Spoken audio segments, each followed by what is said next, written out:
Hey guys, Mr. Stark here over at the Waterbury campus. And what I want to go over is what employers are looking for out of an apprentice within that first week.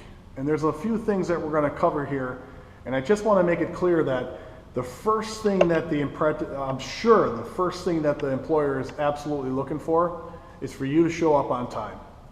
If you're there before anybody gets there, somebody's going to take note of the fact that you're the first guy on the job.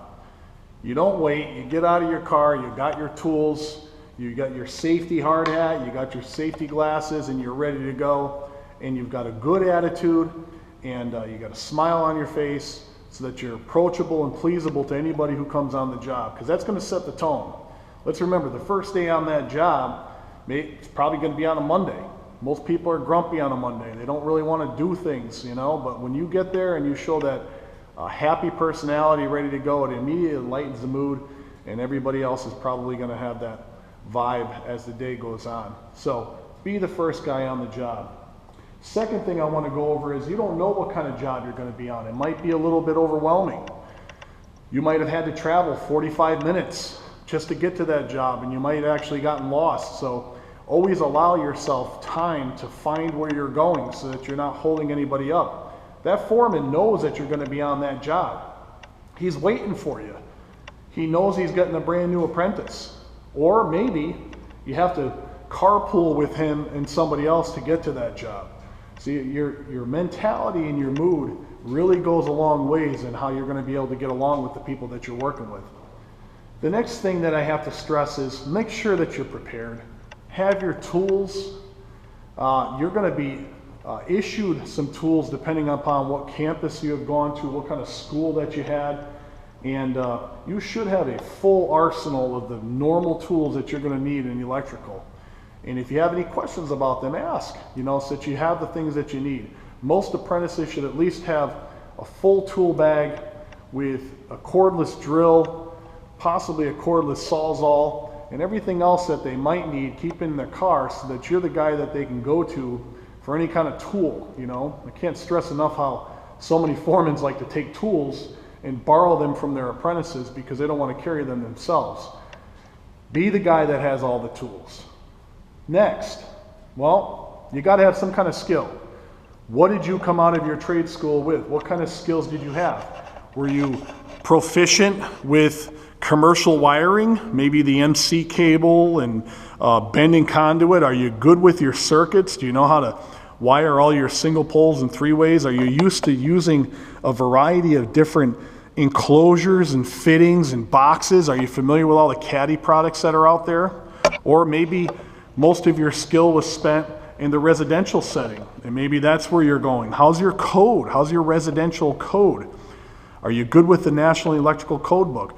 How is your neatness? I mean, in your speed. I mean, that can't be, typically can't be taught. You have to have that when you're coming out of school so that you don't have these bad habits. There's not a single guy there that wants an apprentice that has to be taught some of the elementary things: single poles, three ways, four ways, plugs, GFIs, the code that goes with it. All these little frames are just codes. And, you know, are you the kind of guy that maybe has the code book on the job? Are you prepared to take this out and find an answer for somebody? Are you proficient? Next, why don't we talk about pieces and parts? I can't stress enough how electrical has so many pieces and parts. I mean, you're never going to learn them all, but can you master a few of them? In other words, if your employer said, go in my van and find me a 4-inch square shallow box, or find me a 4-inch square deep box, are you the kind of guy that can get in there and find it? Let's say you got into a supply room and you have to organize it. One of the most important things I tell my apprentices is, look, if there's nothing to do, you find something to do. Don't wait to be told to do something. That brings up that word initiative or self-driven. You don't need to be told what to do, you just act on it. I'm so happy when I come on the job and I see a guy sweeping the floors and organizing the material without having to be told. That just shows so much quality of that type of person. He wants to get the job done. He wants to be organized. He wants to just keep busy the whole day. And let's face it, the busier you are, throughout your day, the quicker the day goes by. So if we had to kind of backtrack on some of these power qualities, show up on time, be safety conscious, show initiative, have a happy, good attitude, be prepared to share some of your tools if you have them, and more importantly, come there with a bit of skill. Oftentimes I tell guys if they could stay late, stay late. Talk to some of the experienced foremen or journeymen in the field that are actually doing work. Say, how do you do that? How does this go together? How does that go together? Because you're never going to learn everything within the first year. You're going to see so many different things in the field that may actually overwhelm you. There might be all different kinds of controls, you name it, and you're going to see guys wiring stuff that you've never ever seen them do before, laying out some crazy conduit work, and you just think you can never do it. Keep in mind, you can do it, because everybody starts off at ground zero with no knowledge. And then it's that experience of eventually they'll be able to do all the things that you're looking at on the job that you think you can. Even if it's something that's complicated, that's got a lot of wires, got a lot of relays, it's got some crazy stuff, don't be overwhelmed. Just understand that someday you're going to be able to do that work. So let's take a look back at what does it take to be a good apprentice? Well, some of the normal qualities that we take for granted. Be on time, be the first one there, last one to leave, show drive, show initiative, show happiness, the ability to be able to do something once and you'll remember it. You don't have to be told 1,000 times the same task.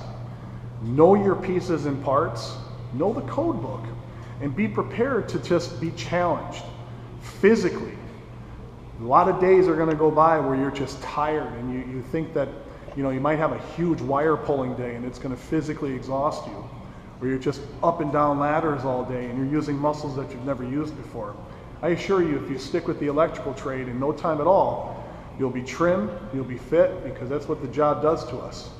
So hopefully you've got a little bit out of this video, and we'll see you at the next one.